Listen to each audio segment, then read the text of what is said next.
Hare Krishna Mataji, Dandavat Pranam. Welcome, Khyati Mataji.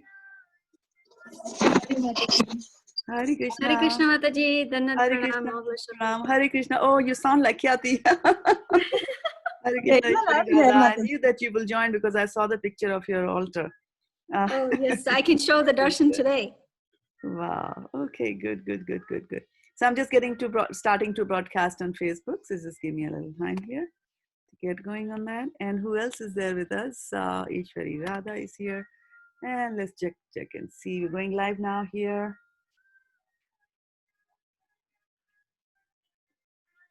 Okay.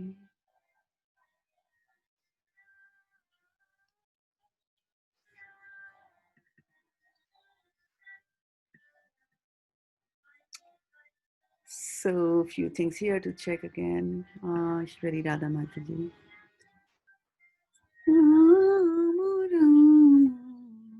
Hari Hari Hari Krishna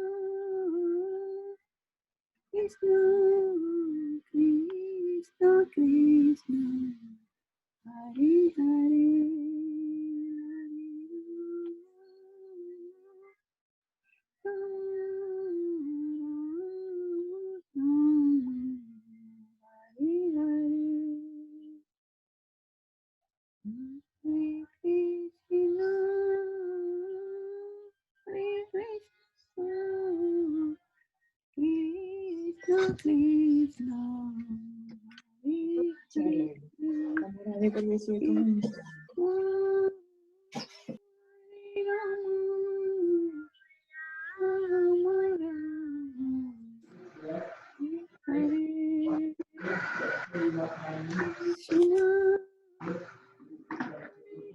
Hare Krishna Mataji, Dandavat Pranam. Hare Krishna, Dandavat Pranam. I'm just settling on the broadcast on Facebook and I'll be right back with you. Hare Krishna. Hare Hare Krishna Hare Krishna Krishna Krishna Hare Hare Hare Rama Hare Hare Krishna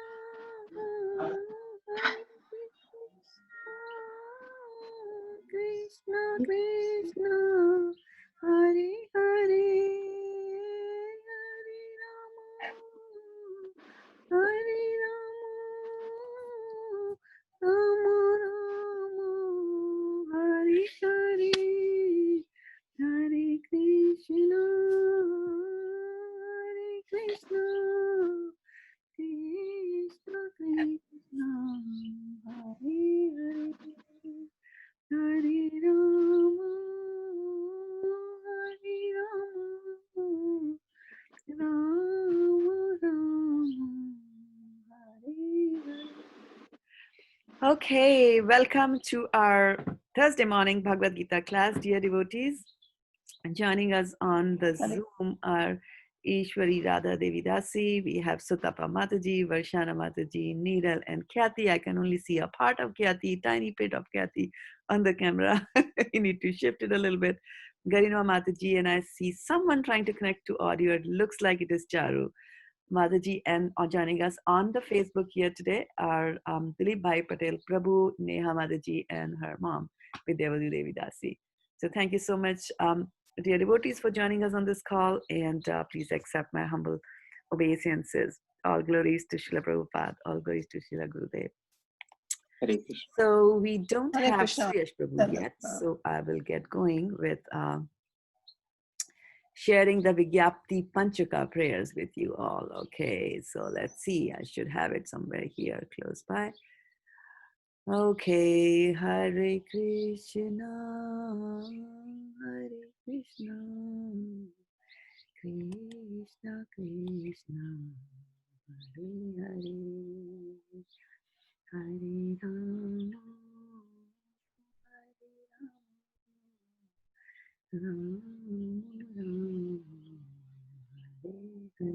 Can you all see it?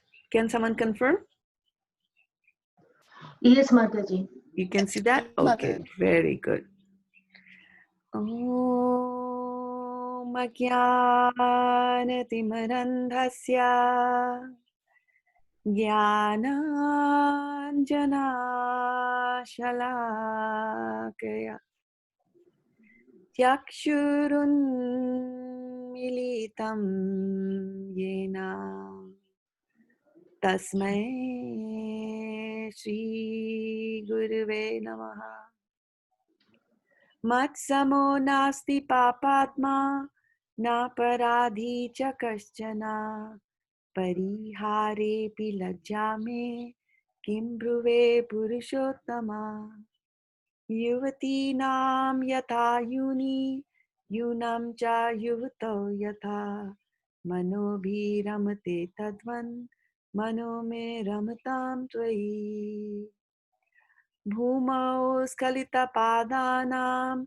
bhumirevaavalambanam Tvai jata paradhanam Tvameva sharanam prabhu Govinda vallabhe radhe Prarthaye tvamaham sada Twadiyam iti janatu Govindo mam tvaya saha Radhe Vrindavanadhishe Karunamrita Vahini Kripaya Nija Padabja Dasyam Mahyam Pradiyatam.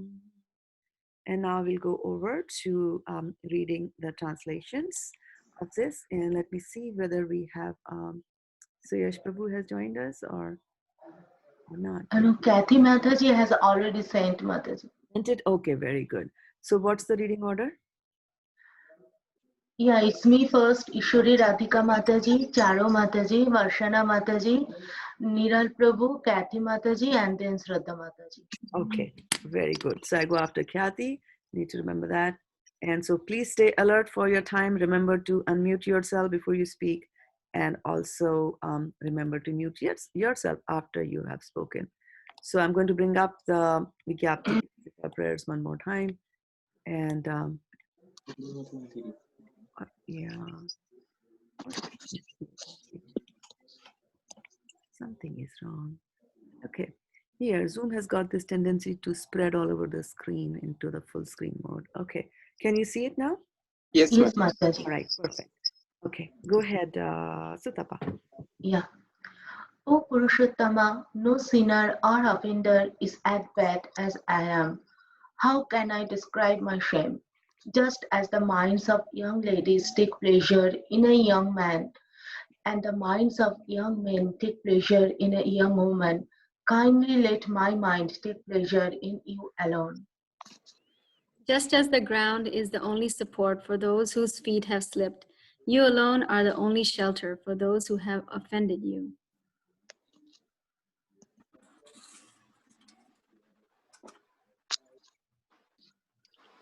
So next is Charumati. Charu. Is she connected to the audio? Okay, yeah, she is. Okay. Excuse me, I'm so sorry. Hare Krishna. Oh, Srimati Radharani, beloved of Lord Govinda, this is my request. May you and Lord Govinda consider me one of your assistants. O Shrimati Radharani, O Queen of Vrindavan, you are a river flowing with nectar of mercy. Please be kind to me and give me a little service here, lotus feet. Hari Bol. Okay. So time for reflections on the Vigyapti Panchika prayers. Govinda Mam Tvaya Saha. Govinda Mam Saha. And then from the Facebook, we have Radhe Vindavanadishe Karunamrita Vahini from Vidyavadhu Mataji. And also welcome Shraddha-devi Dasi Mataji for joining us here. Okay. What else? You are a river flowing. All right. Okay. That's a big deluge of reflection.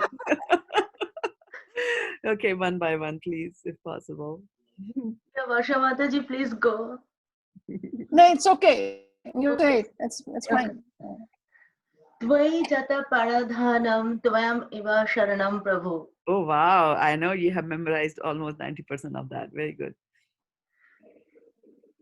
What else? On Mataji. Beloved of Govinda. Beloved of Govinda. Wow. Yes. Wouldn't you like to be You beloved? are the river. You are the flowing a river of nectar. You are a river flowing of nectar of mercy. Karuna Of Amrit. mercy.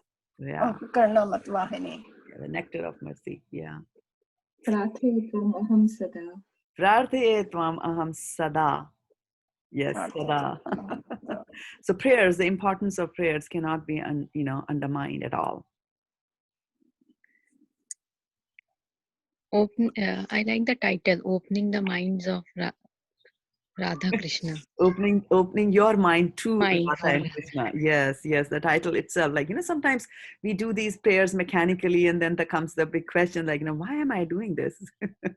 What am I doing, right? What is it that's going on? So the thing is that, I'm first opening my mind to Krishna, and I'm saying that I'm bad, which is a reality for most of us. And then we are just saying that I have no other place to go, right? And then, with that, there is also, that we're asking for something. And what is it that we want? The very first thing that we are asking. Service? No, my mind let take pleasure in you alone. You only. Just as the minds of young men get attracted, right? So at that level of intensity, we are asking for the mind to be involved in Krishna, and then we are glorifying them and asking them to become, of their circle, make them a part of your circle, and then once you make me a part, then we are praying to Radharani that give me service of your lotus feet. Right? Because why are we reaching to her? Because she is an ocean of mercy. So she will give you the mercy more easily than Krishna will give you. Right? And so Varshana Mataji, we had talked yesterday about Krishna and Radha. What was the sentence that we talked yesterday? 2 sentences. Yes, Krishna likes what Radha does, and Krishna does what Radha likes. Right, there you go. Right? So how many went and wrote on Facebook? See, there you go. Right. So you are supposed to keep these teachings with you throughout the day, because the idea was that we were supposed to go and look at what was the homework that you had yesterday. Yes, Mataji, we didn't do the homework. No, not about you didn't do the homework. My bigger question is, what was the homework? Homework was that what thought, what is the good thought? So instead of the thought substitute. Mataji, watch your mind today and pick up the good thought and share it. And share it, right? Sharing is caring. So 2 strikes, didn't do homework, did not share. I know Ishwari Radha was trying to do something, and she was struggling to get onto Facebook. She thought she had to go to WhatsApp or to my website or some other place, but yeah. So what do you say to that? Mataji, I did it, Mataji. I know, Varshana is the only one who did it. Is it? What do you say about that now? What are you going to do now? Varshana Mataji is a topmost student. No, Prabhuji. Yeah. So what what happened? Hare Krishna. Prabhuji, you know what happened after that? There were 2 accounts on Facebook, Varsha Malik. So I was trying to remove one, and I removed one, and the other one packed up. So I don't know how to retrieve it. Oh. What is your status now? Status is that I don't have Facebook. You don't have Facebook. No, I'll ask my neighbor sometime when he's free. So I'll ask him to help me out. Yeah, yeah. But I did see your posting, by the way, Vaishana Mataji. Yes, Mataji, Yeah, you saw but it. Yeah. today morning I was trying to Okay. write, and then I could not find Vashamataji's like posting. It was not showing there. Okay. I saw it yesterday. Ah, okay. Yeah. Yeah. Because she was going back and forth with me, like, can you see it? Can you see it? And I finally I saw it. Yeah. Yeah. Maybe it's gone like that. Maybe it's gone, but I did. So she did it. It doesn't matter whether it shows or not, but she did Yeah. it. Teacher saw Apart from the the fact, apart Please, from the fact that you, Vashamataji, can you assignment. please share the thought, please? yeah. And then those of you who are watching on Facebook, you live on Facebook. You know, the homework was meant for you also. So, I'm sorry, Neeral Prabhu, are you trying to say something? No, Mataji. Okay. So yeah. So apart from saying that Varshana Pataji is a good student, what else are you going to do? You should be doing the homework. But Mataji, I am not on Facebook anymore. I mean, Okay. I hardly go on Facebook. Okay. Hardly go on Facebook and not on Facebook are two different things. No, I'm there, but I I don't go. created his account, but he You doesn't created even his probably remember password. I don't go there. Yeah. So you can go there. For your homework, you can go there. This is called as Yukta Vairagya. You know, I'm going to Facebook only for my own purposes, right? Facebook of which page, Yeah. Mataji? And more important than going to the Facebook and writing, of course, that was the homework that she got, was the first part of it. Did anyone of you did the first part? There was nothing preventing you from doing the first part, right? Whether you go on Facebook or not, whether you go on Twitter or Yes, not, Mataji. whether you are computer savvy or not. What was the first part of the homework? Watchful for your mind. Yeah. So what did you watch? Found out that it's going everywhere and anywhere and any direction and every direction. So it's just everywhere. That's it. Was there a moment that you remember, Charu Mataji, from yesterday where you caught your mind going here and there? Yes, that so you'd like many to share? times. Because having that Give me a concrete example. for my mind, my Yeah. mind. Oh my God. Mataji, That well, was the homework, right? See, that that's was the the homework. homework. Yeah, that was the homework. So what I'm trying to emphasize and why I gave this homework was that there's Bhagavad Gita. It's a beautiful poetry. Mhm. And then there are commentaries on it. And we sit here and we rake our brains and we analyze and we pass comments on Arjuna, what he's going through, right? And all that. So all these are intellectual pursuits.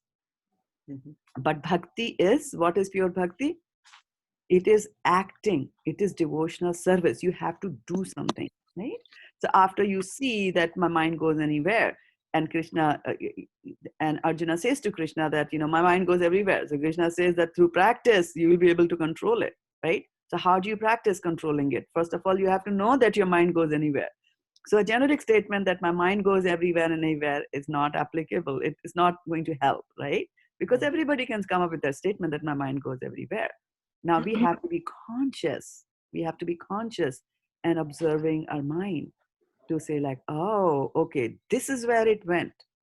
Sometimes you will catch it after it has already gone somewhere, right?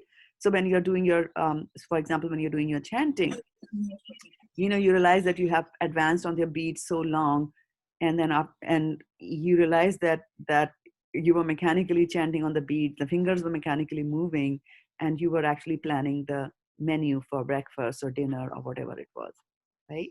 So, but at least the good thing is that we catch it, and that is a practice. Abhyasa yogena yukta chetasa ananya namina, right? So Krishna is saying that abhyas, you have to do 12th chapter of the cream of Bhagavad Gita. He will talk about that. So we have to practice this also in our life, right? So your homework will be that now be cognizant of your mind throughout the day today, right? And tell me something concrete tomorrow. Can I share my thought, Mataji? Yes, please. If you observed one, please. That's very good. Thank you. Yeah. Mataji, as everybody heard, I'm not sure whether everybody know that, because there was a very big cyclone in Calcutta. So, Yes. and my family and that's my hometown. So the family, my parents, everybody was there. and like there is no light and no water, so shortage of vegetables and everything. So last couple of days I was thinking about them only, means, and yesterday also I was thinking what will happen, maybe they are going through a very tough time. And then I suddenly I was looking uh, at my garden, and there is a couple of rose plants. So, and it has like some warm, like some insects over there. So I was thinking, and then suddenly I thought, if I put some spray on that flowers or the plants, then the insects will go, and then I can offer the flower to Krishna. So it's better not thinking about them and do that job. So it will, when the flower will bloom, then it will, I'll be happy to offer the flowers to Krishna. So that was the one thought it came to my mind yesterday. Thank you so much for sharing that wonderful thought. And from her example, you can see that how the thought started with mama, right? My relatives are there in India. What's going to happen to them, right? But then because you are, bathing your intellect, as one of the American philosophers says, you're bathing your intellect in the waters of the Bhagavad Gita every day. So you're slowly practicing. See how from thinking that somebody in India is not going to get fresh vegetables to it became a flower that's going to be offered to Krishna, right? So this is the practice that we should do. And by consciously doing, first you'll have to do it consciously. Then it'll become a habit with you, right? For example, when you start to learn the bicycle, right? In the beginning, you know that now I'm climbing the bicycle, now I'm pedaling it, now I'm putting the brakes. After some time, it becomes second habit. That's what they say, right? Second nature becomes your habit, your second nature. You're able to do it without even knowing it, right? So wherever the mind goes here and there, you have to consciously pull it back, right? And focus on Krishna. So these kind of thoughts will come. After all, we are close to our parents, we are close to our relatives. So these kind of thoughts will come. But the idea is that first is to be aware that I'm having these thoughts like that, right? And So Mataji, sorry, may I ask? So question was that this, watch your thoughts throughout the day or express one of your thoughts, because then I can express that I was thinking of that line. That Varshala Mataji, just you asked her and she spoke, Krishna likes Radha. I liked that so much. I must have repeated in my head so many times. And Radha likes what Krishna does. Yeah. So what was the and I spoke to one of my friends also, and I also told them her that, look, this is what we are doing, watching our thoughts, where it is going. We need to concentrate and focus on Krishna, or Radha Krishna, but we have to watch. And I told her too, watch your thoughts. Awesome. And I had said that yesterday also to all of you, that why did I ask you to go there and write? Right? Why did I ask you to go there and write? Because you are learning this Bhagavad Gita. One of the things that you're learning it for your own good, but the second is that you're also learning it for other people's good, because you're going to go and preach it. Right? This was like, I thought this was it, but all day long, my question is to you, Mataji, that did you want us to keep an eye over whatever I call it, keep an eye on your thoughts all day long, or one time, or repeatedly? What is exactly should we be doing? So I will not answer that question, but I will ask you a question in return. Okay. What do you think you want to do? Do you want to observe your thoughts throughout the day or not? Yes. Right? Yes. But it's not something that should come from me, right? I will just give you the guidance. I can only guide. I can't make any of you do anything. For that, any of you are watching, right? I can't make you do anything. It has to come from inside, right? I can only tell you the pros and the cons. I can tell you the consequences of doing certain actions and consequences of not doing certain actions, right? And in that, we take care of the scriptures, and we analyze Arjun's behavior and his statements, etc. Right? So that ultimately is that we have to apply and know how to apply this knowledge in our lives, right? So yes, Yeah. Do you have to observe your mind? You have to observe your mind all the time. And why? Because Krishna is going to tell you in the 6th chapter of Bhagavad Gita that mind is your enemy in the beginning, right? And how bad a situation it is. I mean, like for Arjuna, he had to say to Krishna that, take the chariot in between the two armies, right? He had to tell him that, and Krishna had to take him there to have a look at the enemies, because the enemies are, outside there, at least apparently, right? But for us, and then later we recognize for Arjuna also, the enemy was inside. So how bad a situation is that our enemy is with us. It's not that I can shut the door and say, enemy, you stay away. It's there inside. And in such a subtle manner that you can't even pull it and throw it away, right? The only thing that you can do is you can purify your mind, right? Like that. So that's an exercise that you have to do. And Krishna Katha is there. Krishna Katha, when you listen to Krishna Katha, right? Then Krishna Katha itself is purifying. So that's why we say that we start the day with Krishna Katha. And then those thoughts should continue with you throughout the day. And I'm not saying that all the time that you should stop whatever you're doing. And that's what Krishna tells Arjuna, right? Tasmat sarveshu kaleshu mam anusmara yuddhacha. So he's saying that all the time you think about me and then you fight. So can you imagine how difficult it is?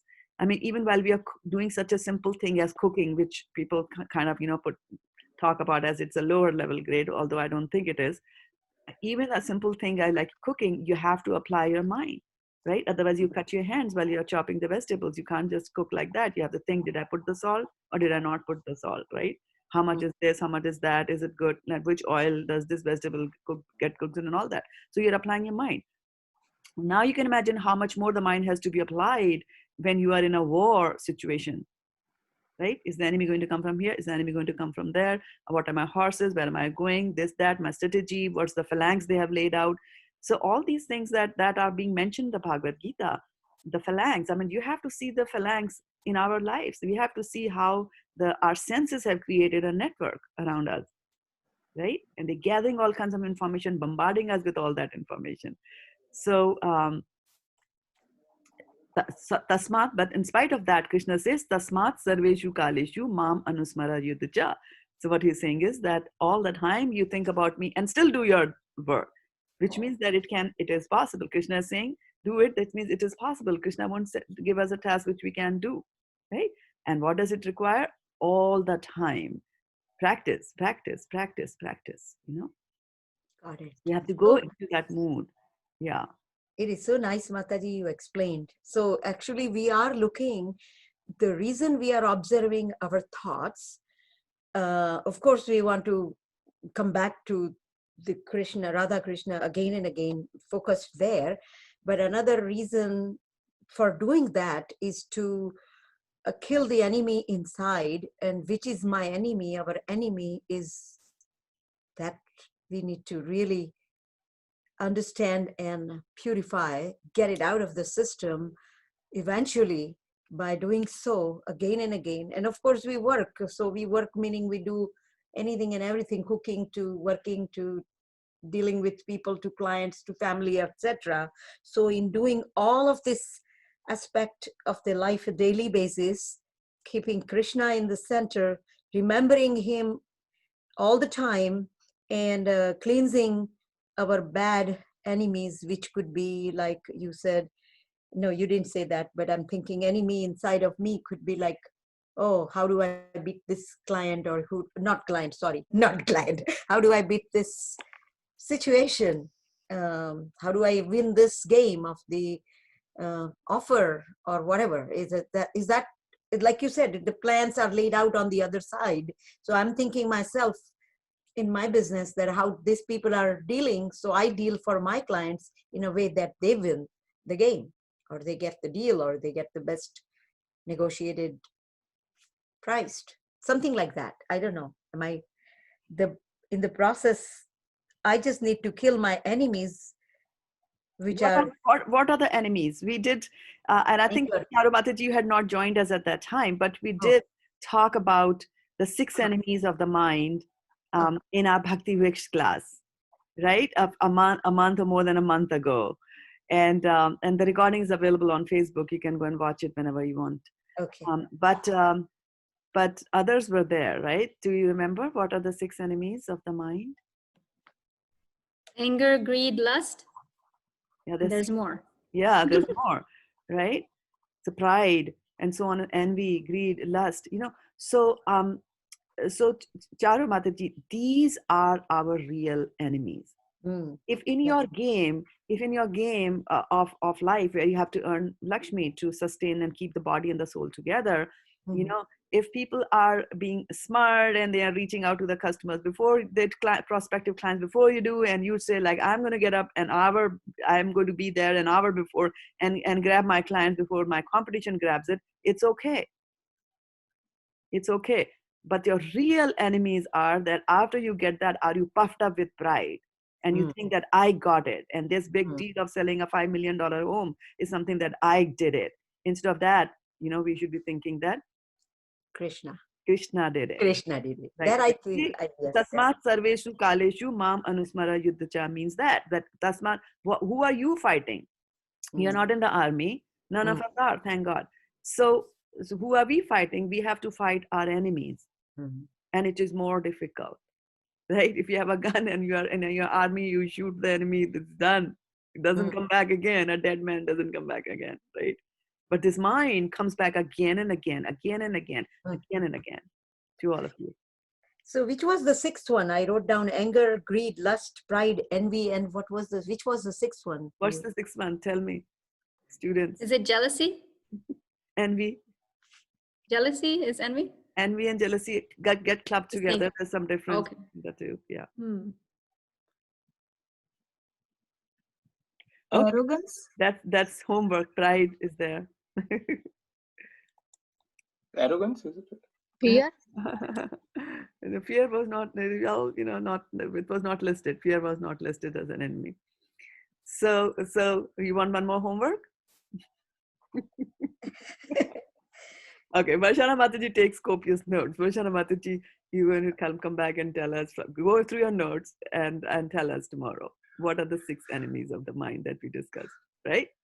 So that's why it's important for you to go back and revisit these things, because discussions about God and discussions about philosophy and spiritualism are very esoteric topics, and we like them because we are souls, right? We are souls and we like all of them, but we don't have a very good memory, and which is a characteristic. I'm not blaming any of you. I am in that same category. It's a characteristic of people in the Kali Yuga that we will have short memories.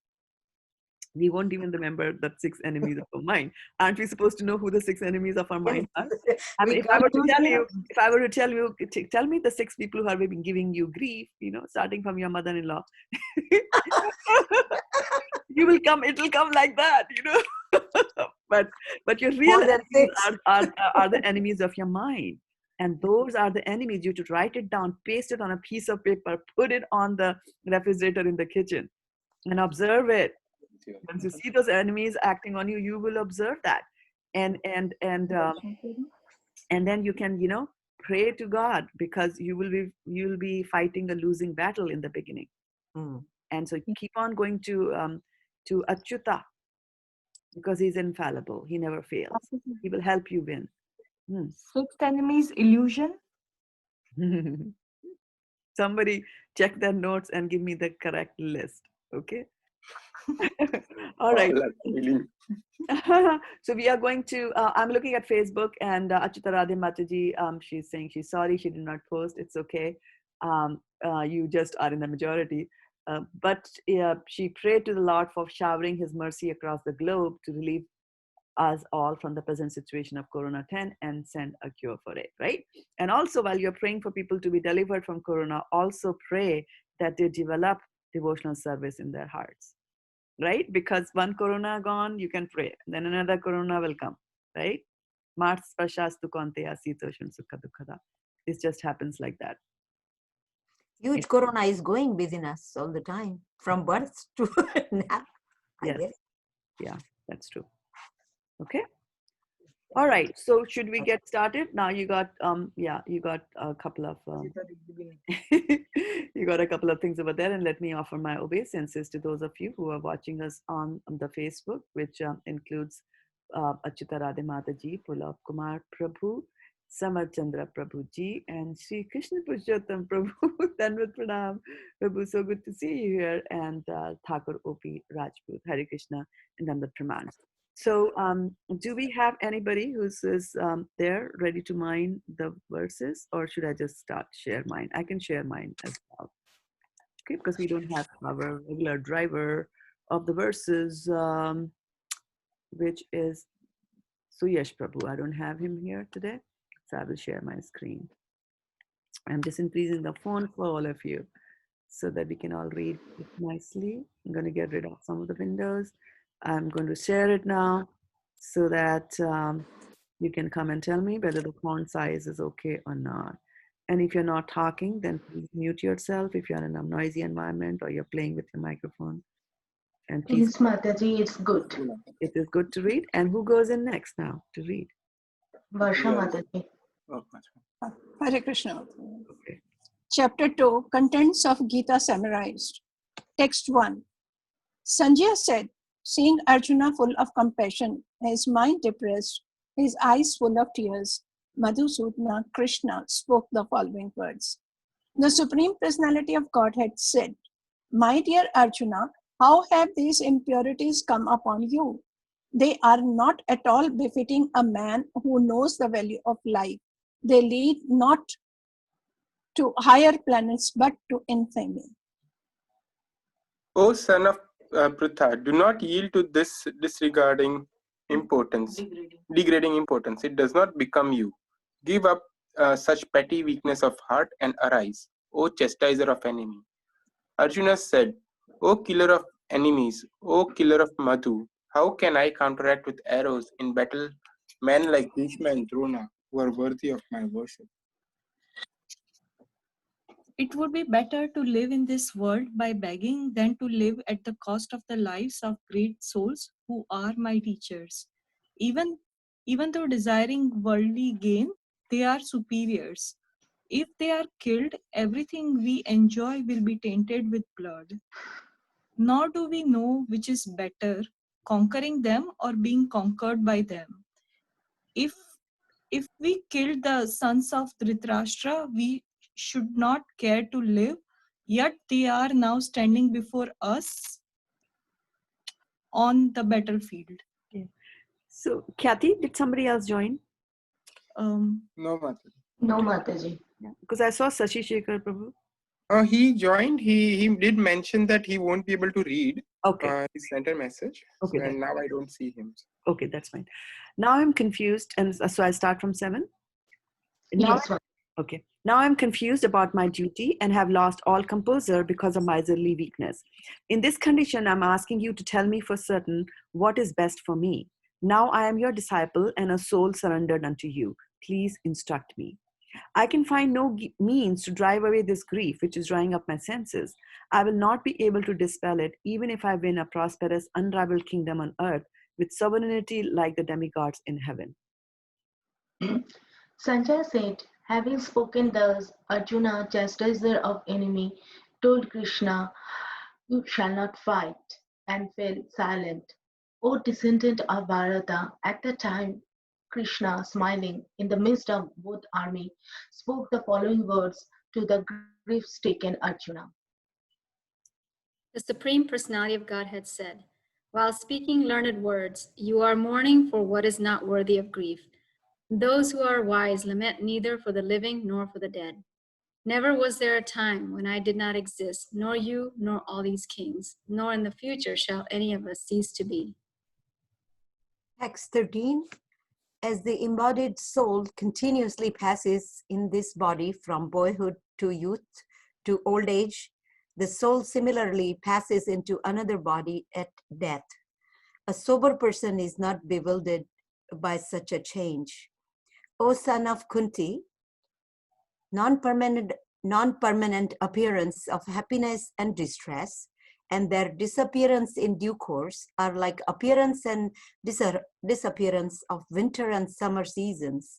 They arise from sense perception, ocean of Bharata, and one must learn to tolerate them without being disturbed. Hare Krishna. O best among men, O best among men, Arjuna, the person who is not disturbed by happiness and distress and is steady in both is certainly eligible for liberation.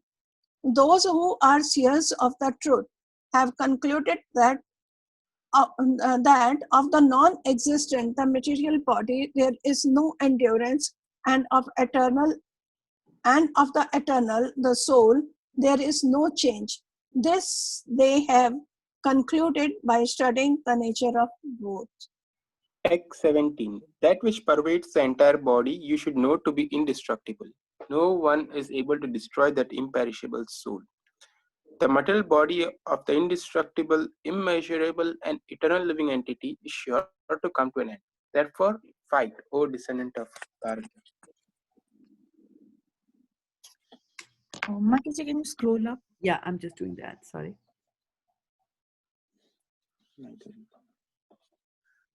Neither he who thinks the living entity is entity the slayer, nor he who thinks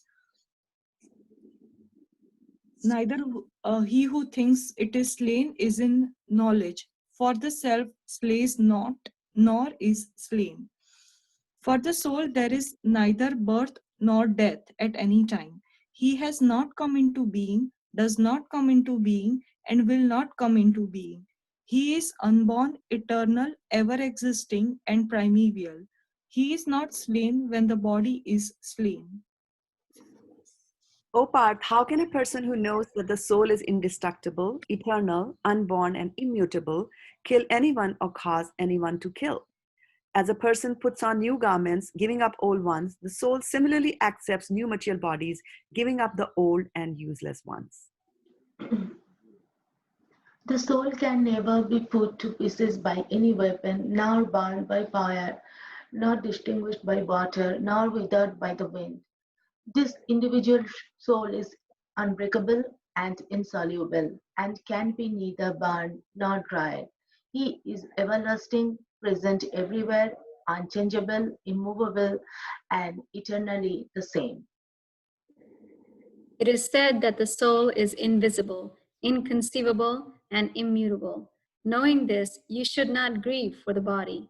If, however, you think that the soul, or the symptoms of life, will always be born and die forever, you still have no reason to lament, O mighty armed. Text 27. One who has taken his birth is sure to die, and after death one is sure to take birth again. Therefore, in unavoidable discharge of your duty, you should not lament. All created beings are unmanifest in their beginning, manifest in their interim state, and unmanifest again when annihilated. So what need is there for lamentation?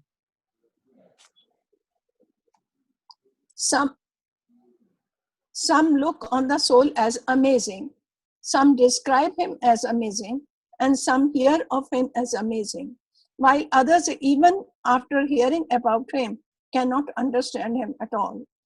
O descendant of Bharata, he who dwells in the body can never be slain. Therefore, you need not grieve for any living being. Text 31. Considering your specific duty as Kshatriya, you should know better that there is no better engagement for you than fighting on religious principles, and so there is no need for hesitation. O Partha, happy are the Kshatriyas to whom such fighting opportunities come unsought, opening for them the doors of the heavenly planets. If, however, you do not perform your religious duty of fighting, then you will certainly incur sins for neglecting your duties and thus lose your reputation as a fighter. People will always speak of your infamy, and for a respectable person, dishonor is worse than death.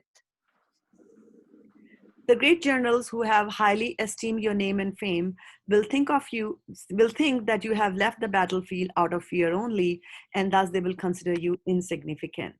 Your enemies will describe you in many unkind words and scorn your ability. What could be more painful for you? O son of Kunti, either you will be killed on the battlefield and attain the heavenly planets, or you will conquer and enjoy the earthly kingdom. Therefore, get up with determination and fight.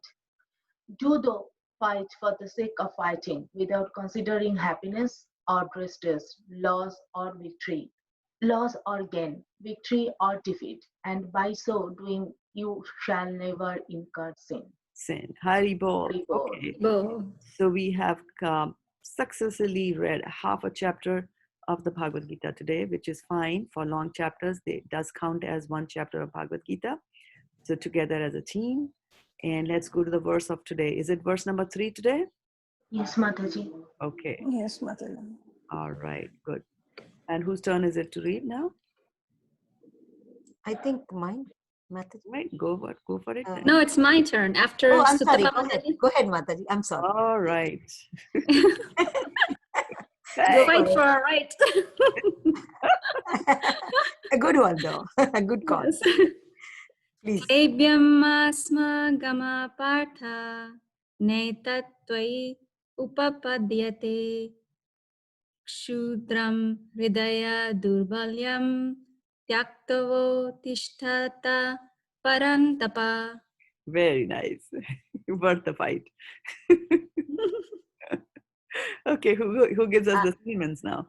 Me, Mataji. So should I just go to translation? No, Or- you have to give us the synonyms. Okay. That's nice. Yeah. Go slow. Yeah, go slow. Kalibyam, importance. Masma, do not. Gamaha, take to. Partha, O son of Parth. Na, never. Oh, son of Pritha. Pratha. Sorry. Pritha. Pratha, Pri. the mom, right? The mother of. Yeah, but her name is not Pratha. That's what I'm trying to say. Her name is Pritha. It is as if it isn't Pri. You say Priti, right? Uh-huh. Right? So like that, Right. it's Pritha. Pritha. Right. Pritha. Okay. Pritha. Like Prithvi, right? You don't say Prathvi. Do you say Prathvi? You say No. Prithvi. Similarly, this is Pritha. Pritha. O son, Partha. O son of Pritha. Na, never. Itat, this. Twai, unto you. Upadhyaye, Upapadyate. upapadyate is befitting. Kustram, Shudram. Sudram. We Shudram. don't pronounce K. Okay. Sudram, pity, had Radaya of the heart. Again, the same concept applies. When there is a R with a dot, it is as if it is a R and a I in front of it. So Hri. Hriday. Yeah. Hriday. Okay. Hriday. Yeah. Okay. Hriday of the heart. Thank you, Mataji. I need to practice this a lot. Yeah. Durbalyam. Durbalyam, weakness. So it is not Durbalyam, right? No. Because if it was Durbalyam, then there would be no A after the D there, right? Uh-huh. See, there is a A there, so then it becomes Dorbalyam. Dorbalyam. Oh, okay. Dorbalyam. Like, okay. Yeah, Dorbalyam, weakness. Tyaktava, giving up. Uttishta, get up. Param tapa, O chastiser of the enemies.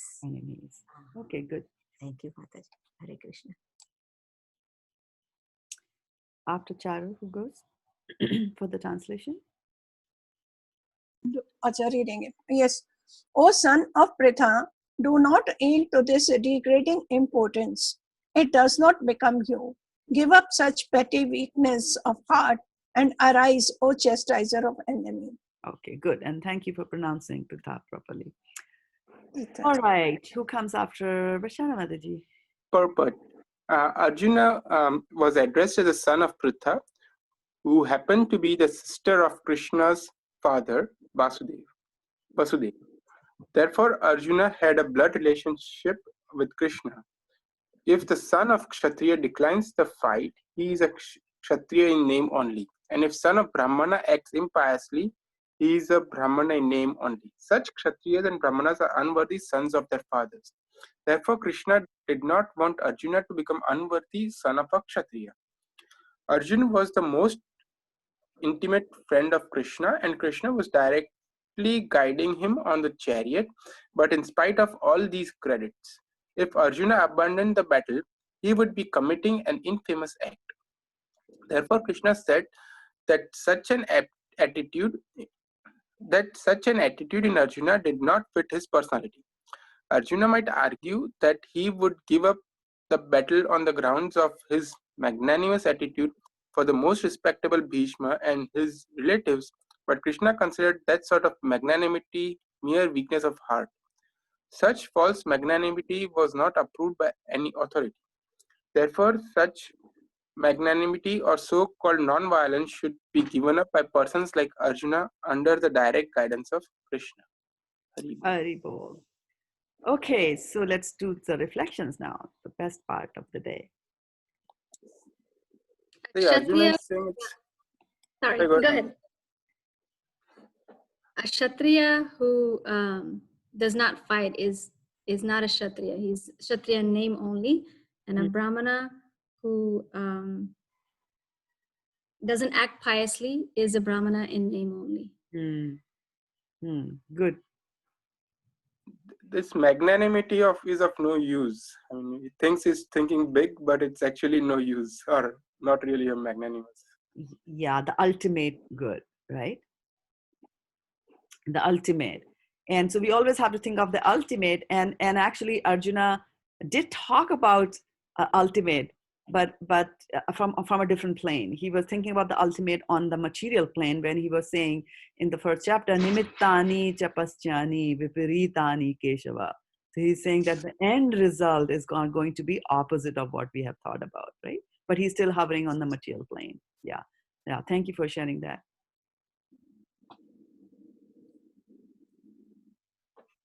I like that two names of Arjuna here, Parantapa and son of Pritha. And then the words like Hirde Durlabham. So, yeah, it's and the magnanimity also, that it's like we always argue that this act is nice and this act is nice, but Krishna clearly says that this magnanimity is not nice, because as a worldly thing, to give respect to those elders is very nice thing, but Krishna said no. Yeah, Krishna took him to a higher plane, right? Of understanding. Hare Krishna, Mataji. Mataji, here the name of Arjuna, Parantapa, should be written there in the list of writing the names of Arjuna. But this one, son of Pratha, do we need to write? Pritha, son of Pritha, do we need to write? So, but what is son of Pritha is Prabhupada said in English, right? But what is the Sanskrit equivalent? What is the Sanskrit for that? You go and look at the synonym. Parth. Yeah. So that is his name. So when we are calling Arjuna as Parth, we are actually addressing him as the son of Pritha. Right, Mataji. And Parantapa also, no, chastiser of enemies. Yes.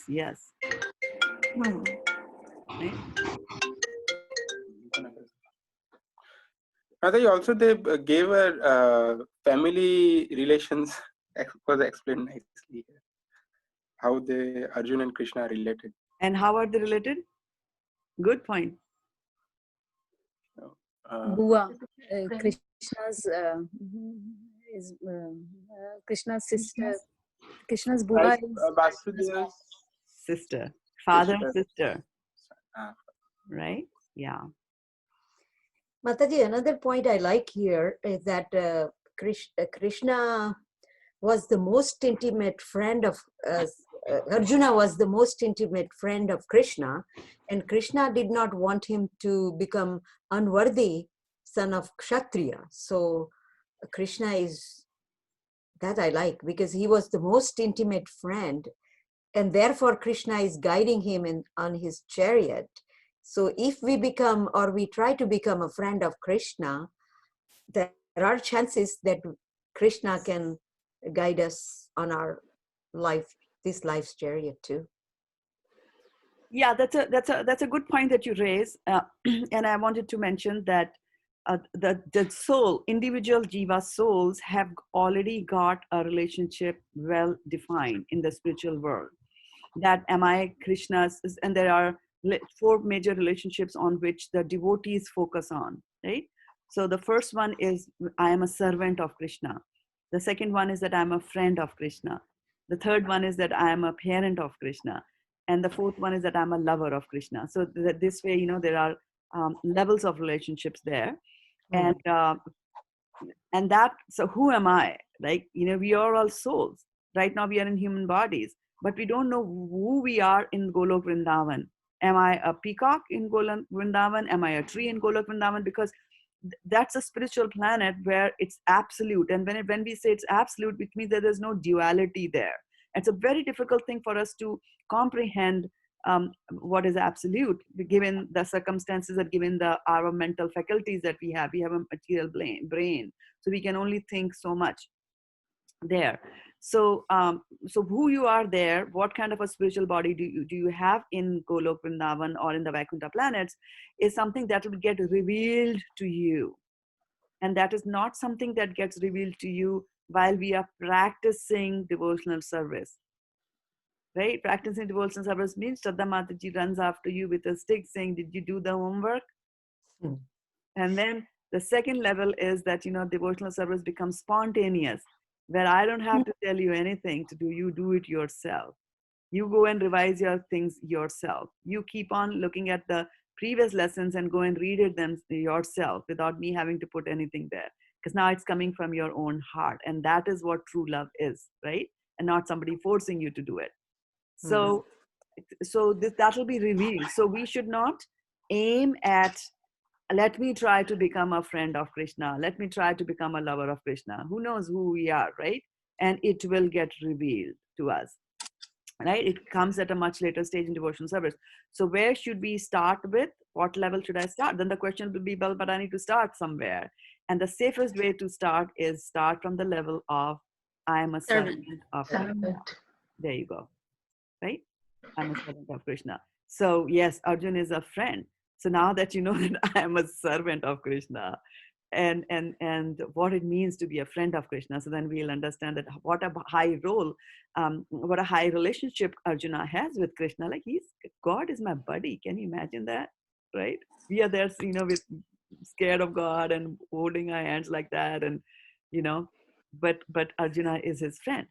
And so now you think that who is a friend? I was reading a definition on the internet many years ago about who a friend is.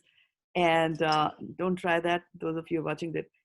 So it said, a friend is a person who will help you hide the dead body of the person you murdered without asking any questions. So that's that again, Mataji? What is that? Can you say this? Sorry? A friend is one who will help you hide the dead body after you have committed a murder without asking any questions. That is a friend, you know. So now look at the friendship that Arjuna has. Arjuna has got, Arjuna is this extremely powerful warrior, right? Extremely powerful, known for his beauty, for his valor, and for the Gandiva bow which is there in his hand. Do you know that when Arjuna used to twang the string of the Gandiva bow, the noise was so horrifying that people used to pass urine and stool.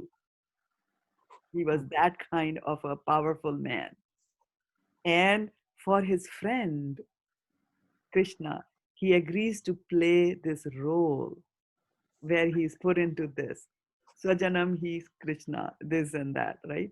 He's playing that role. And look at what Krishna is saying to him. And this is all dialogues, right? These are all dialogues. What does it start with? Klabyam masma gama partha. Do you know what is klabyam? Just the word Impotence. by word. Importance. Impotence. So calling any man impotent is bad enough. Calling a Kshatriya as impotent is like the worst kind of thing that can happen, right? And so talking about impotence, and there has been impotence in Arjuna's life before also, when he went to the heavenly planets. After all, he's the son of Indra, right? He went to the heavenly planets, and who got attracted to Arjuna there in the heavenly planets? Urvashi. Urvashi. And she says, okay, Urvashi. yeah, so let's have a relationship, because he's a society girl in the heavenly planets. And you know, in the heavenly planets, you don't get old, you know, as much as we do. And so she's very beautiful, although she's much, much older than Arjuna, and very youthful, very lusty. So she wants to have a relationship, and Arjun says, I can't do that because I see you as my mother. And what does she do? She curses him to become an impotent person. Oh, wow. And that is why, you remember during the Agyatvars in the Mahabharat war, then Arjuna becomes Brihannala, the eunuch, Yeah. and then teaches Viratas that Uttara, like that, right? So Mother, I didn't know this. Can you please tell me, elaborate it on this? Branla means? so Brihan, so Brihannala. yeah, so when the Pandavas had to go into the exile, they were supposed to go into the exile for 12 years, and in the 13th year they were Yes. supposed to stay incognito, that you people should not be able to recognize you. And if at all they would recognize you, then you will have to go into the exile for another 12 years, and then go for the 13th year of incognito again. And if you get caught again, then you go for another 12 years. So Duryodhan had this scheme laid out very nicely. And of course, during the 13th year, there were spies. Duryodhan spies were going around here and there. So they go and take shelter in Virat's place. And so different, like Bhim becomes a cook, and Draupadi becomes the one who does the hair, and so on and so forth. They take various roles. And Arjuna takes the role of a eunuch. So when there were princesses there, and you'll find this thing of eunuchs, eunuch, half man, half woman, Okay. impotent, right?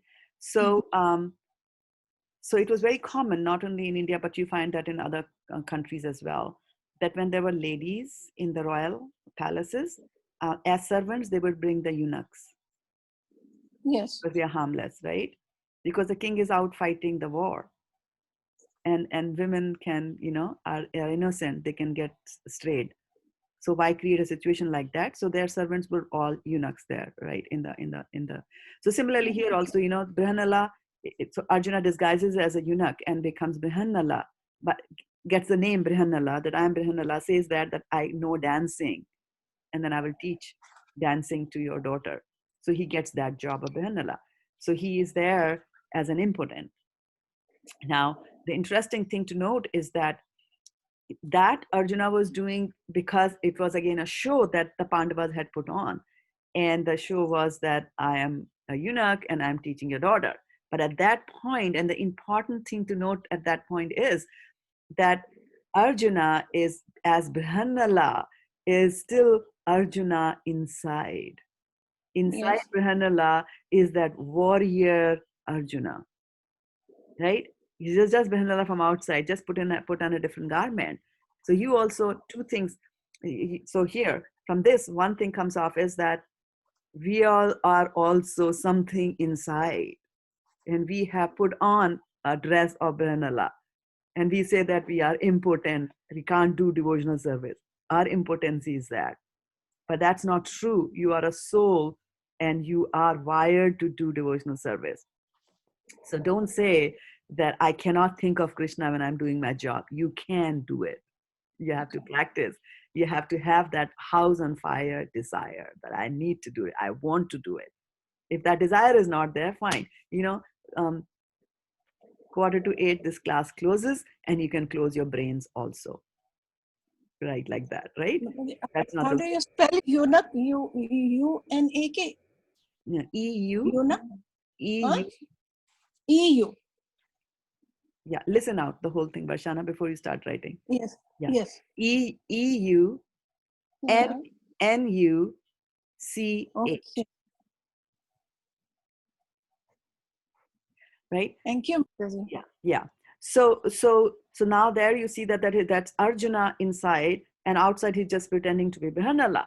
But it is stark opposite here in the war of Mahabharata, that you're seeing Arjun, the valiant fighter, but inside he's behaving like a eunuch.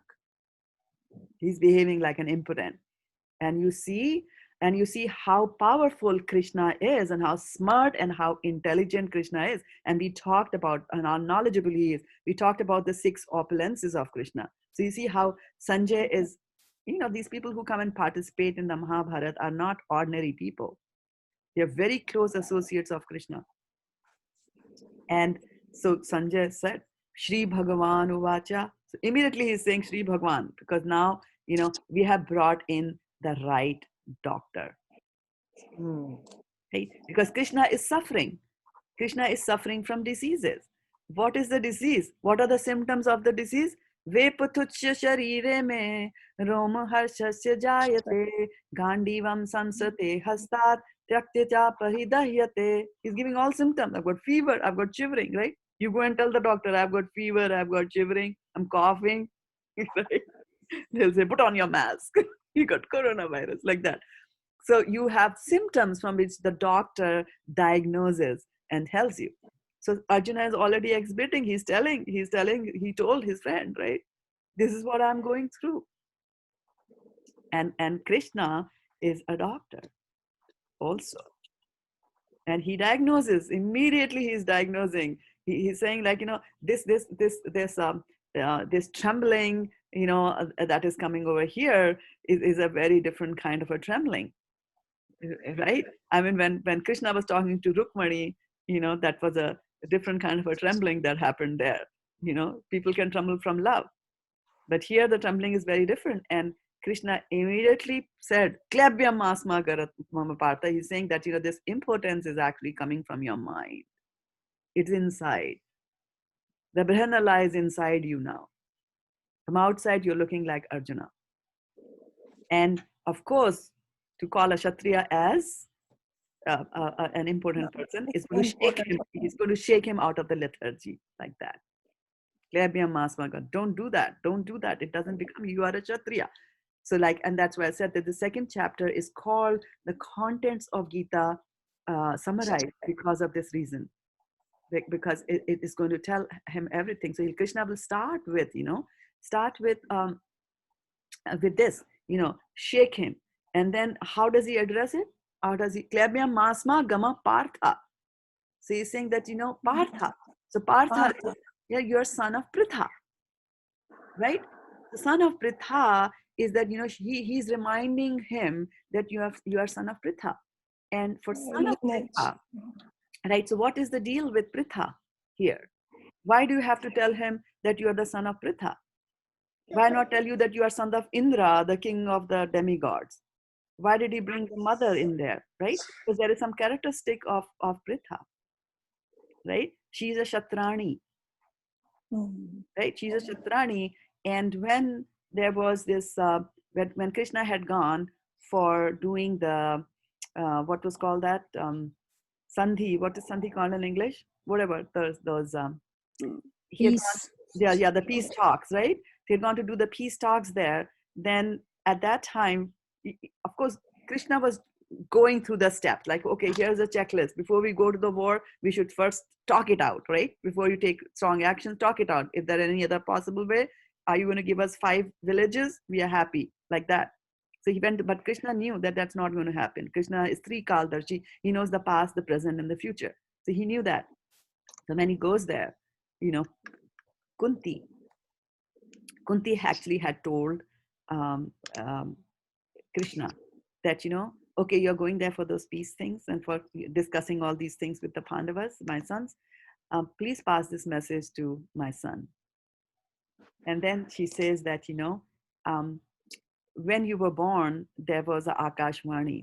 that, you will become a great warrior. You'll have a Gandiva and you will kill all the bad people. And then he also says that ask him to remember what happened to his wife. What did the Kauravas do to his wife? Like that, right? So Pritha is like that. And so by saying Partha, Krishna is reminding him that, your mom, and then the connection will happen. How our Sutapa Mataji in the morning was talking about how the connections happen in the mind. It starts from one thing and it goes to another end, right? So similarly, a simple sentence like saying Pritha will bring in all the other connections, and that's how the mind works, right? So it'll remind Arjuna of what the mom said, like that. So what he's trying to do is, give him all kinds of medicines, pump all kinds of medicines into him, right? Now, we have to remember that if there is a medicine, if there is an ailment which is there in the body, right? If there's an ailment in the body, then that ailment will require something to be put through the mouth. It has to go into the body, or it will have to be some sort of an injection that you give, right? That will make you better and get over that ailment. But when the ailment is inside, it's a mental block that you have got, then there is only 2 holes. Like this is a hole, and all the pores of the skin are holes, right? But there is only two holes from where the medicine can be poured. And those 2 holes are here. Yes. Here. So there are 2 of them. Learn to hear more and speak less. Like that, right? To hear more. Golden words are never repeated. They go away. Right? So that is what Krishna is going to do. Right? Chapter number 1, Arjuna talks about his ailments for some verses, right? And how long does the medicine take? 17 chapters. 17? Right? 18? No, sorry. 17 chapters, right? First chapter, Krishna doesn't speak, Charumati. Oh, okay, got it. Okay, thank you. So that is Krishna's magnanimity also, that how much and how patiently he's handling Arjuna, and how much he's giving. And why? Because 2 words later, you will see that Arjuna is a surrendered soul. He's surrendered to Krishna. So, Klabhyam Masma Gama Partha is, it's not. And that's the beauty of, see how the way they communicate, how the way they talk, very precise, to the point, and sentences are loaded with meaning. Loaded with meaning like that, right? Right? So this is a very important thing. And also very important thing to note, and you got a good dose of that today morning, is that the teacher scolds. Right? Now, I didn't say Klabhyam Masmagama. No, that is very sweet scolding, Mataji. It's not I harsh can use words like this. Yeah. See, Krishna sometimes can scold you very nicely. So Guru also sometimes, will come across as very, very strong. But if you listen to the teacher's instructions, especially when they are angry, and why are they angry? Because there's that frustration which is coming because they see the potential in the student. And they are seeing that potential getting wasted. So they are angry at that situation. And that's why they are then taking to harsh words, because sometimes you will not wake up from your sleep. If somebody just sweet thing like, Varshana Ujao, Varshana Ujao, like that, right? Jeev jago, Gaura Chandra bole, right? So he's not just saying, Aage what is it? Kota nidra, Maya pisa chira kole, right? So you have been sleeping in the lap of the witch called Maya. And to wake you up, we have to make a sound. And sometimes to wake you up, you have to make a loud sound like that. Otherwise, you will not wake up like that. So that is what Krishna is doing. It's an amazing thing. Klabhyam Masma Gama Partha. Don't go there. Right? Mataji, I remember. Yes, Mataji, please continue. No, I was saying that I'm going to stop here. It's 7:40. No, Mataji, I was just about to say that when I retired, children, they perform on the stage. And one child was given the job that she was वो क्या कहते हैं नकल उतार रही थी मेरी तो mimic. So she said, you know how Varsha Miss scolds the children? And I was amazed. You see, she said, क्या करते हो बेटा? थोड़ा सा ध्यान दे देते तो अच्छा हो जाता ना. कहते, this is how she scolds. She cannot scold. Yeah. That is so sweet. I'm totally agree with that, Mataji. That's Parshana for you. Yeah. But as a teacher, sometimes you have to take the stick. We have to take it. Yeah. We'll have to ask your son. Yeah. No, ask my daughter. But now she says, I used to really scold her. And I used to tell Anuj, go and play for some time. But this one, I had to force her to sit and study. And now she tells her children, if my mother had not shouted at me, I wouldn't have been where I am today. Yeah. And Mataji, I give you a good news. Just now the phone call came in between. Anuj has been nominated for the national award because he is the most intimate worker for coronavirus. Oh, wow. Look Very at nice. that. Congratulations. Thank you, Mataji. Congratulations, Mataji. Very nice. Very nice. Thank you so And- much. Thank you so Yes, much. and And hats off thank to you. all the doctors, who are out there in the front battling Yes. coronavirus, and yeah. And Working thank with you, Anuj Bhai, for doing this service. It really means a lot to humanity. And we pray for his long health and well-being. Thank you so much, Mataji. Thank you so much. God bless you. Very nice, very nice. Actually, I was just thinking about, a few weeks ago, I had one of my tooth filling came off. And I was like, it was there for last 15, 16 years, it didn't come off. And now, bang in the middle of coronavirus, it decides to come out when you're trying not to go outside, not to make social contact, and something so intimate as somebody puts their hand in your Yes. mouth, right? And I was like, this is Krishna's test for me that, anyway, I went to my dental doctor, my dentist, and so he had to do the filling. So you know how that goes. They put the water, and the water was splashing out. And I was thinking, I'm sitting nicely over here. All the dirt from my mouth is actually splashing out and falling on the doctor.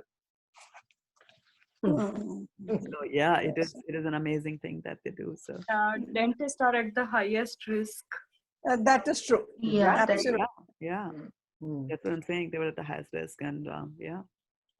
Mataji, I have a thought here, if I may express that.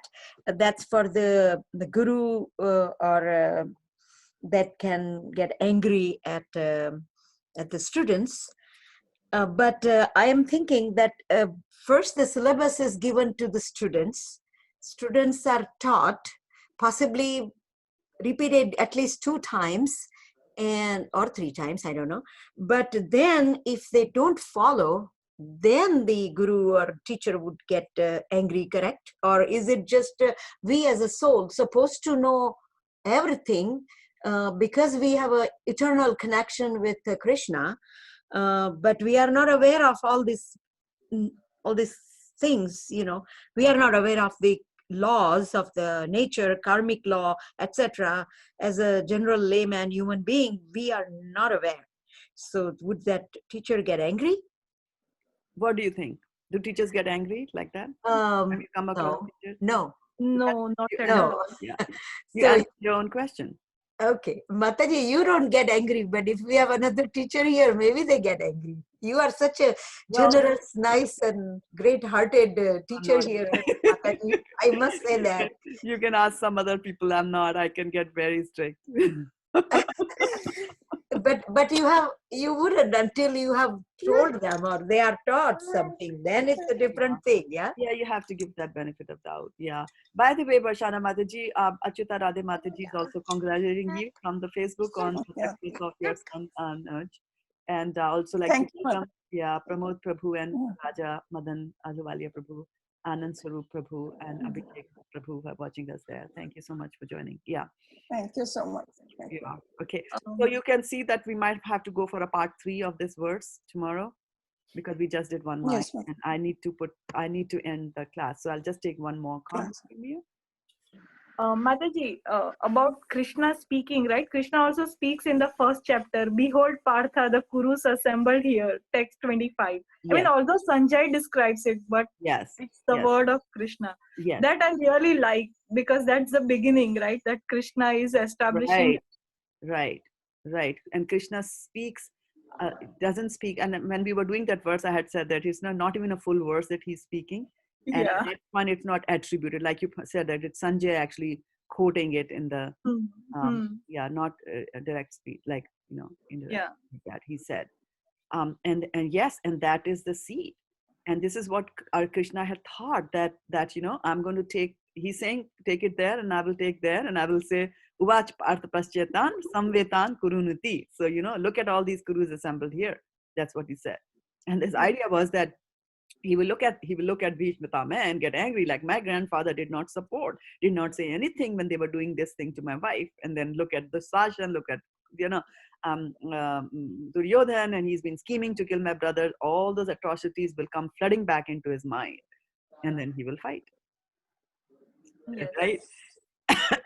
One would think, but that didn't It happen. is one way to instigate his mind to fight for the.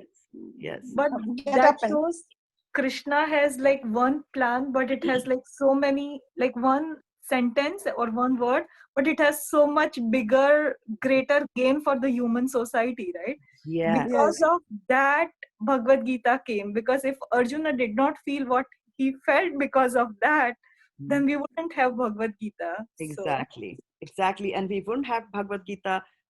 I for a very long period of my life, which was many decades of my life, I did not know that there was a difference between the brain and the mind, that they were two separate things. Till the scriptures told me, not biology. The scriptures told me that difference. So there's so much of learning which is coming from scriptures, and we would have lost all of it. There are modes of material nature. I would just go with the flow, Okay, right now anger has come, so be angry. Right now sleep is coming, so you sleep. That is what we have been told, right? Like our scriptures actually teach us how to think and how to like control our senses. That is what all about scriptures. Whereas science is, it's all reactions of what happens, and then you try to find medicine, or then you try to find this. So exactly. How would we define mind? How to define mind? Asking neuroscientist. No, neuroscience and psychology people don't like this M word at all. Yes. So we don't care for them. That's fine. Exactly, yeah. Yeah, because they spout all kinds of nonsense, and it's a maybe this, maybe that, maybe this, maybe that. But Krishna, right? What does he say? Kham na mano buddhire vasa ahankaram ityam me vinna prakriti prithvi apo analo vayu kham mano buddhi evacha. So he describes them as his energies: earth, water, fire, air, ether, mind, intelligence, false ego. These are my energies. Right? So mind is an energy, and you have a mind, which is part of your subtle body.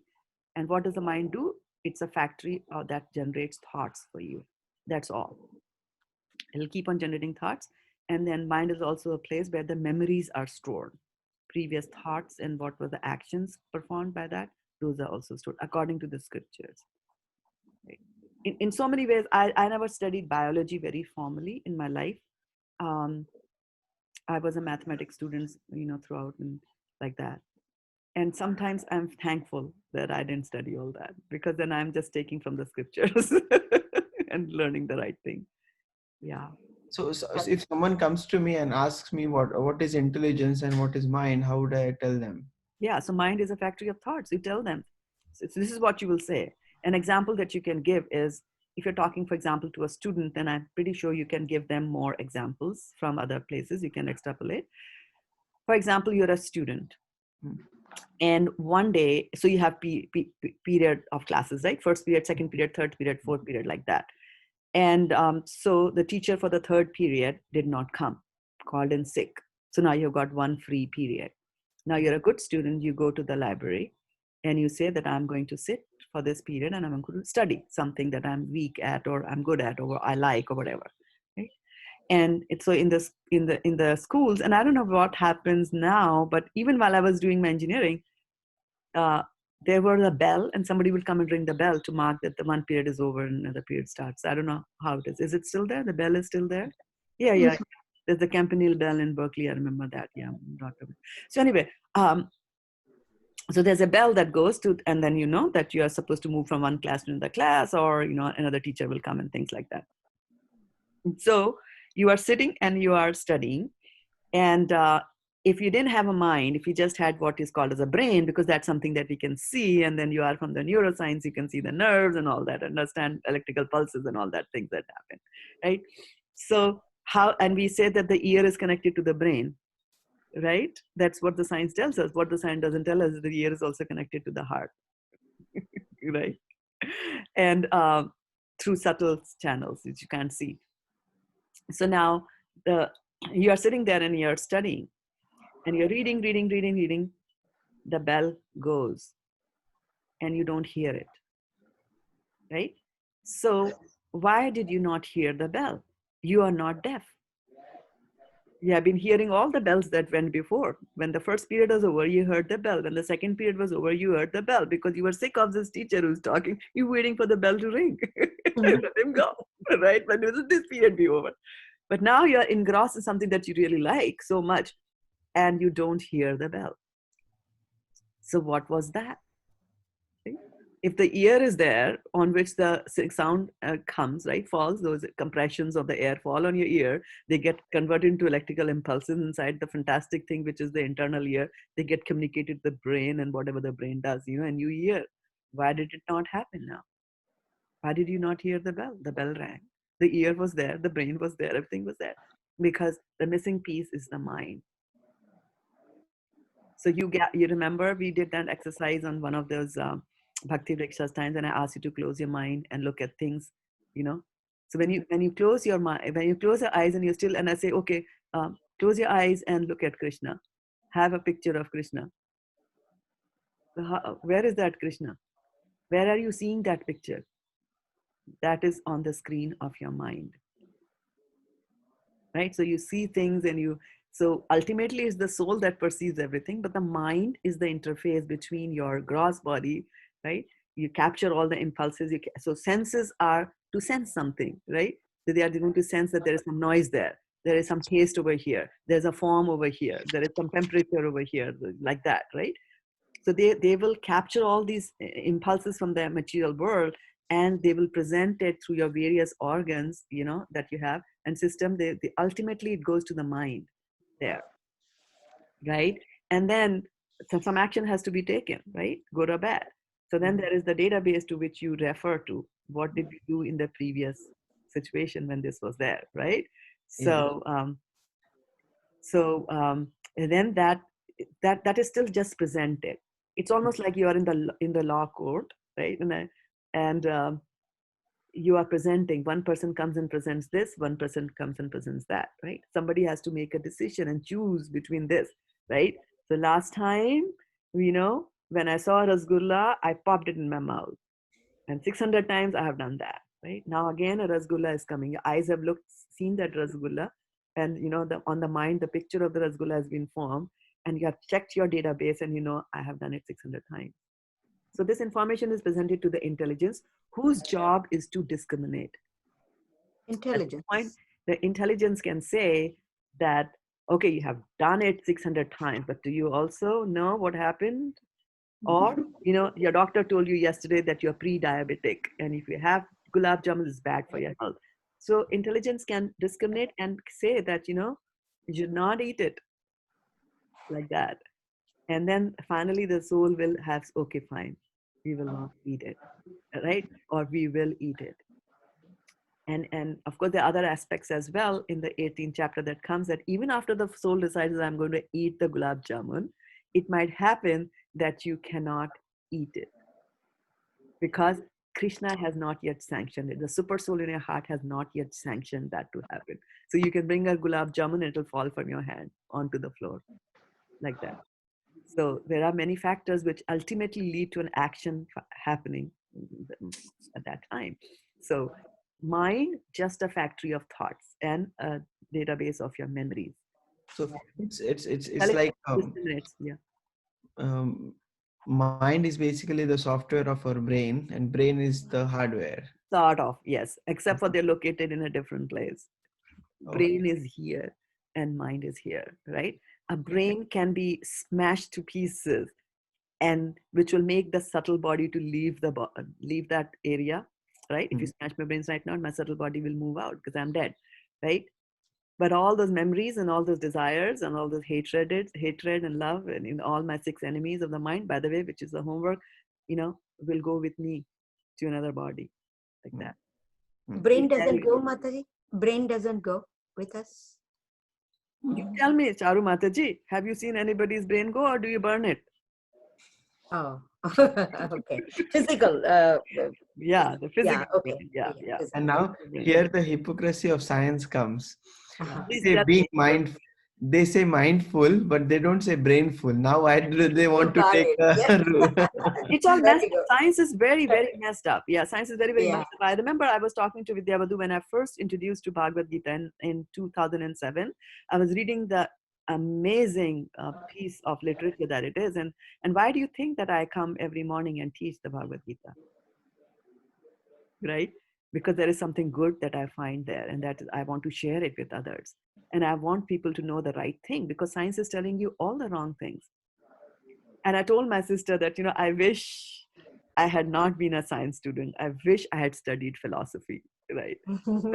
But she was very practical, and that is where you have to maintain the balance. She said, no, but you became an engineer, you came here, and you have now the means to be able to, pass this Yeah, information. Mataji, I think it's our duty as at least I'm in the science field. So I feel that people who really know science, they actually understand that we don't know everything, and we are trying to learn more from these scriptures. I mean, at least that is what very great scientists, even Guru Maharaj was mentioning, that as science advance, like as you become, if you're a new student, you know everything. Once you do PhD or progress, then you think you don't know anything. Anything, yeah. Yeah. So it is, I mean, that is what at least I think, that we don't know anything, and then we can look at the beauty that Krishna has created, right? That we are trying to understand as a science, in science. So Yeah. And the interesting and the interesting thing is that Prabhupada had such a nice I really like Prabhupada's strategy, where he was saying that science is in this thing, is in that mode, and it is because we are in Kali Yuga, so this is going to happen, right? Otherwise science and religion will go hand in hand so well. yes, right? yes, And as Raja Prabhu is also pointing out, that scriptures there are so many things that are there in the scriptures which are very scientific, right? And the thing is that science will always say that you have to prove it, you have to find out, but the thing is that you can't prove things with the instruments that you have. Show yeah, me God, like show me God. You believe in God, show me God, right? How do I show you God? Somebody asked Prabhupada that question. Prabhupada said, first develop the eyes to see him. To see him. Right? And this is what Bhagavad Gita is again telling you, that Sanjay is seeing something else on the battlefield. yeah. Right? And I think, everybody saw something different on the battlefield. yes. And Mataji, I just wanted to share here, given we are talking about science. So I was working at Stanford and with one of the topmost neuroscientists of the world. Okay, and someone says science gives absolute proof for anything, and he was so angry with that person. He was also a fellow scientist, and he says science never gives absolute proof. And that word absolute proof, with that confidence, things are only mentioned in Bhagavad Gita. No one says yet to me that any scientist who is sane, he will say it is all developed on hypothesis. It can come crumble down at any juncture. And in with that authority, and with that only Krishna says in the Bhagavad Gita, ये ऐसा ही है. This is absolute. Right. Very well pointed out. Because he's got, that's why Sanjay has, got it already right in the beginning. Sri Bhagavan Uvacha. He's saying that this is authority. From where will you get the real knowledge? From Krishna. And so sometimes people say that he's arrogant. Well, he can afford to be arrogant. Given all that, he can afford to be arrogant. That like that. Yeah, so very well said, and thank you for sharing, because you're coming from the science community. But you can also imagine that, if we were to combine both of them together, it'll be such a good synergy. And that's what Prabhupada said to some of his disciples. And he said that, who are very much into the science, like, Sadaputa Prabhu and all that. He said that, why didn't you, try to amalgate the two and show the differences and show the commonalities also? And that's why we have, Vedic cosmology and those kinds of books out there. How do we reconcile what Shastra is saying with what science is trying to tell you? And there is commonality there. Like, I feel that Shastra is the proof, and we are trying to research that proof, and that is why science, in which we do research, it is research, again searching what is already told. Very well said. Yes, very well said. And I will just throw in a few more words there, that you're trying to research with faulty instruments. Yes. Mataji, if someone wants to be so proud about science, we can look at a live example in front of our eyes, which is Einstein gave a proof of gravitational waves. Until last year, we couldn't even sense it. Up to 2 years back, that black hole thing happened, and we could perceive that black hole gravitational waves, because they are so huge. So that doesn't mean gravitational waves doesn't exist 70 years back when Einstein proved the theory. So similarly, what Krishna is saying, even though we are not perceivable today, but it is there as axiomatic truth. Yes. So why does it happen? So then we come to the basic question, that why does it happen that we have to say, when it comes to God, that we have to say, prove it. And when it comes to things like, there's a black hole, we are like, yeah. Why do we say that? Why are we so much hesitant about accepting Krishna? It is our false ego, or ऐसे कुत्ते की दुम टेढ़ी होती है ना, वैसे मैं मुझे बोलता हूँ कुत्ते की दुम टेढ़ी ही रहती है. वो कृष्णा सीधा कर सकते हैं. There's only one person who can straighten out a crooked tail, a dog's crooked tail, and that is Krishna can do it. Mataji, one more thing, means God is not visible. That is also one of the reason, means there is. Oh, very good. That's a very good point. So what else is visible? What else is visible? Like, so, like you watch the television and somebody comes and tells you that it is snowing in Chicago, and you believe it. Yes. You see the snow falling in Chicago. See, so we have faith all the time. All the time in this material world, we have lot of Shraddha. Like when you go to sleep in the night and you put the alarm clock for 5 o'clock, 6 o'clock, 4 o'clock, whatever time you put, you have the faith that you're going to be alive. When you pump in thousands of dollars into insurance, you have the faith that if a damage happens to my property, then the insurance company will pay me. There is faith all over the place. It's just because we are envious of Krishna. That is, like, remember, we are the envious souls who did not want to serve Krishna in Golok, in the Vaikuntha planets, and we have fallen down from there. Right? We have fallen down from that. Envy is there in us. So, given any opportunity or not believing in Krishna, we will do that. And that's why in the 7th chapter of Bhagavad Gita, Krishna will also talk about Maya Aparita Jnana. That people are very intelligent, but Maya twists their brains. So that's why you'll see that the scientists, excuse me, Khyati's and Suyash. No, Mataji, I completely understand, and it is required, At least I feel if we don't understand, who will understand? Who will understand? That's true. Yeah. Mataji, can I ask one quick question? I know we have to go, but you explained earlier Vaikuntha, Golok, Vrindavan, Vaikuntha, heavenly planet, and it's a spiritual planet where there is no duality. I sort of understand duality, but can you just quick tell me about that? no duality means that pleasure and pain, right? If somebody comes and touches, like strokes us, versus somebody comes and pinches us, we have two different sensations, right? Right? And Yes. but when there is no duality, the sensation will be the same. I see. Whether it is pleasure or whether it is pinching or whether it is stroking, it will be the same thing. Any kind of sensation will be all the Anything. united. Yes, yes. The absolute means absolute. There's no difference between a flute and a stone and a dog and a human being and a card. Absolutely no difference.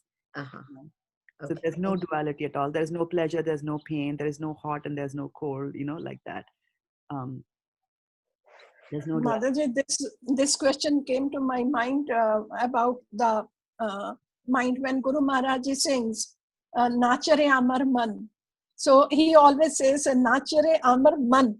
So always on the head. So I used to wonder that why is he pointing at the mind, at the head. But then I realized later, Mataji asked questions to you and certain other people and came to know that Nachare Amar Man. Now these thoughts have been. So the heart is real. So and by the way, Khyati Mataji, Raja Prabhu is appreciating on Facebook your comment about research. It's like you're really, somebody's already researched it, you're researching it, right? I mean, for example, when they say Columbus discovered America, like, America was already there. I mean, Yudhishthir was ruling America. He was emperor of the whole world, which includes all the 7 continents, right? So you didn't know it, and then you find it, and you say, "I discovered it." So there's a lot of bad things that we do, but there are good things about science as well. It's just that it should not go against religious principles. Religious principles, Try to see the commonality there, and I think that is also an opportunity to wonder, right? Like what beautiful creation that Krishna has created. Like we are the footprint of his creation, right? So I think it is very humbling experience rather than like trying to take a pride of it. So it's so funny that you bring that up, because I remember when I started reading the Bhagavad Gita way back, like a decade or more ago, with Vidya Vadhu, she's in the botanical line. So she used to teach, dissect, like you take a stem and then you dissect it. The dissect is the word. You cut it into pieces, small pieces, and then you look into it under the microscope. And then she said that, now I've started, when I look into the microscope, and when she used to teach her students, she used to tell them that, when you see those beautiful formations inside, think of God, Yes. And a botanist can, because they're close to nature, they can admire Krishna so much, because there's so much of beauty and so much of perfection in nature. Yes. And I think, like in my case, we know that when that creation goes wrong, what can happen, right? Like I work in cancer. So there is like so many different things that Krishna has put in check, that if this goes wrong, this is there to take care of it. This is there to take care of it. And then it's ultimately like the way I feel, like the way we, our material tendencies that we don't want to give up, cancer cells are similar, right? They don't want to die. So it's like all that Krishna's arrangement, right? If we see it in the right perspective. And as you mentioned, microscope, right? We have an instrument now to see. We can't see it with our physical eyes. So I think what Prabhupada said, right? That you need a divine eyes to see God. It's not that with sense perception we can have it, right? It's just we haven't come to that stage where we can realize God. So very right. For example, if you put the stem inside underneath a normal microscope that you have in classrooms, and you say, I can't see the electrons, that means electrons don't exist. Right? But if you use something, but like that, I'm still wondering, are there machines there that see electrons? Are there? Do we have machines that see electrons? Yes, electronic microscope. Does the electronic microscope show you electrons? I believe so. I believe so. Why? You are still talking like a scientist. No, I don't think so, Prabhuji. They I show don't think so. There's electrons. another scientist now counteracting what you're saying. They don't see Okay, neutrino and all third that. piece of homework for you. Find out, can you see electrons? I think we should bring in Vrindavan Priya Prabhu then. He's a phantom scientist, and Yeah. he's So what I'm just saying is that so there's I don't know anything else. But look at Krishna as Kyati Mati pointed out that he says this is how it is, and you just take it from the authority, and that's what Krishna Prabhupada says in the beginning itself, that for a little while just give up the set aside the disbelief. Just believe that Krishna is the Supreme Personality of God, and then read Bhagavad Gita with that attitude. And by the Yeah, end even of Bhagavad Gita, science starts with that, right? If you have to like prove any hypothesis, you first say, suppose this is true, yes, and then you prove it, right? So it's like Krishna is a supreme authority. yes, Now carry out our daily life as per his instructions, and we'll come to that realization yeah, very true. with the help of Shraddha Mataji. So the parampara, yeah, with the help of the parampara, yeah. And this failure of science is coronavirus. They keep on saying that it's saying we did this, and they are not able to build. I don't know how these people who don't believe in God and what is their thoughts about it. About this one, right? Yeah, this is a good point to recheck our It's beliefs and they are things. now saying coronavirus changed its structure and all. Yeah, I was talking to a doctor and she said that the coronavirus now also leads to heart attacks and strokes. It's not just a lung Yeah. thing any longer because they mutate also. Yeah. Another thing, Mataji, in our office and all, we keep on amazed by people's intelligence, and they build so nice product like PayPal. Few features keep on coming, and we are amazed, and we keep on saying, "Oh wow, so intelligent." But where that can we not think a step where that intelligence came Coming from? from, Why it doesn't come to me yeah. or to you who are appreciating? So, but Yeah. how it's very ignorance. We Yes. We are very messed up, actually. The conclusion is that we are very messed up and we better clean it up. And there will be a few.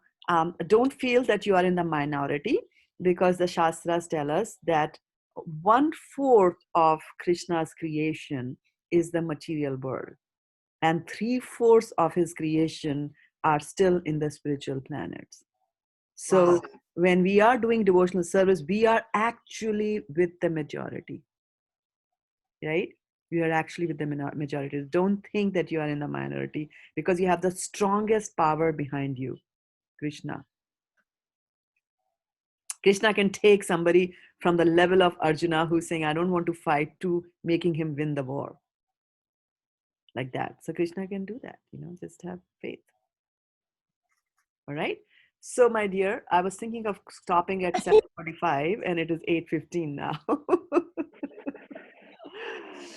So thank you so much for joining us on the Facebook, as well as joining us on Zoom, and for the nice lively discussions that we have. And this is the nature of Krishna, Hari Ananta, Hari Katha Ananta.